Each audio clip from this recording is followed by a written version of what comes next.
سمامہ بن حزن قشیری رحمہ اللہ فرماتے ہیں کہ میں حضرت عثمان ذی النورین رضی اللہ تعالیٰ عنہ کے شہادت کے دن ان کے پاس آیا، جس کو یوم الدار کہتے ہیں۔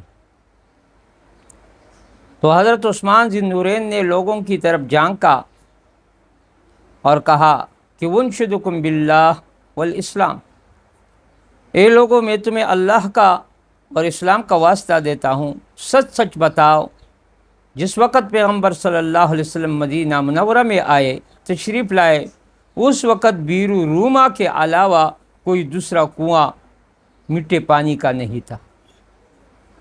تو آپ صلی اللہ علیہ وسلم نے فرمایا کہ کون ہے کہ اس میٹھے پانی کو خرید لے اور مسلمانوں کے لیے وقف کر۔ تو حضرت عثمان ذی النورین فرماتے ہیں کہ میں نے فاشتریتھا بصلب مالی، میں نے اپنے خالص اپنے کمائی سے اپنے مال سے اس کو خریدا اور مسلمانوں کے لیے وقف کیا۔ والآن تمنعوننی ان اشرب منہا، اور ابھی تم مجھے منع کرتے ہیں کہ میں اس کنویں سے پانی پی لوں۔ وانا اشرب من ماء البحر، اور میں نمکین پانی پیتا ہوں سمندر کا۔ تو لوگوں نے کہا کہ اللہم نعم، یقینی بات یہ ہے، اللہ گواہ ہے۔ تو دوسری بات اس نے جان کر اس طرح کہی کہ دیکھو پیغمبر صلی اللہ علیہ وسلم جب مدینہ منورہ آئے اور مسجد نبوی تنگ ہو گئی، تو پیغمبر صلی اللہ علیہ وسلم نے فرمایا ہے کوئی آدمی کی اس بقعہ کو، اس ٹکڑے کو، زمین کا اس حصہ لے لے اور مسجد نبوی میں شامل کرے۔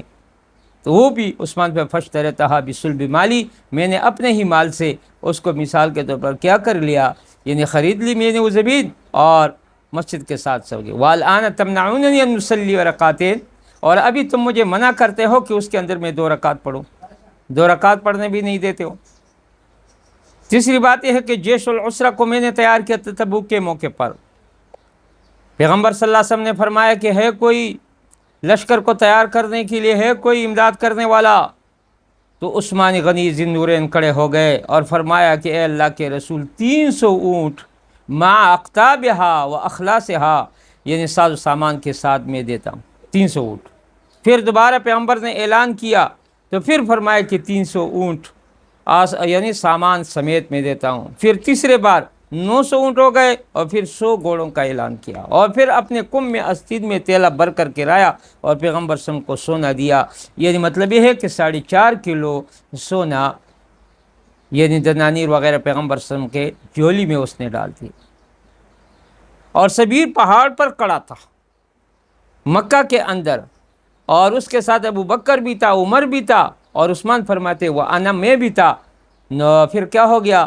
تو اس پہاڑ کے اندر حرکت شروع ہو گئی۔ جب حرکت شروع ہو گئی تو پیغمبر صلی اللہ علیہ وسلم فرکزوا برجلہ، پاؤں پر مارا اس پہاڑ کو، اور فرمایا کہ اسکن ایک پہاڑ رک جا، فإنما علیک نبی و صدیق، آپ کے اوپر نبی صدیق وہ شہیدان، اور 2 شہید ہیں، ایک عمر اور ایک عثمان۔ تو عثمان نے فرمایا کہ میں شہید ہوں پیغمبر صلی اللہ علیہ وسلم کے زبان پر، اور 3 بار کہا۔ تو پھر یہ مظلوم ذوالحجہ کے 28 تاریخ ہو گئی، ذوالحجہ کی 28 تاریخ اور سن 35 ہجری، حضرت عثمان ذی النورین رضی اللہ تعالیٰ عنہ اپنے گھر کے چھت پر آئے اور اعلان کیا بلوائیوں کے سامنے، ابن سبا کے وہ درندوں کے سامنے اعلان کرنے لگا، اور 40 دن تک حضرت عثمان کو بھوکا رکھا اور پیاسا رکھا۔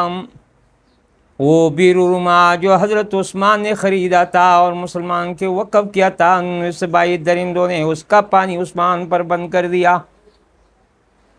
ایک صحابی نے آ کر عثمان سے فرمایا عثمان کیسے برداشت کر رہے ہو، یعنی کھانا اور اس طرح پینا؟ اس نے کہا جب بھوک لگتی ہے تو نماز پڑھتا ہوں تو بھوک ختم، اور جب مجھ پیاس لگ جاتی ہے تو قرآن پڑھتا ہوں تلاوت کی وجہ سے، یعنی پیاس ختم۔ چھت پر آئے عثمان ذی النورین۔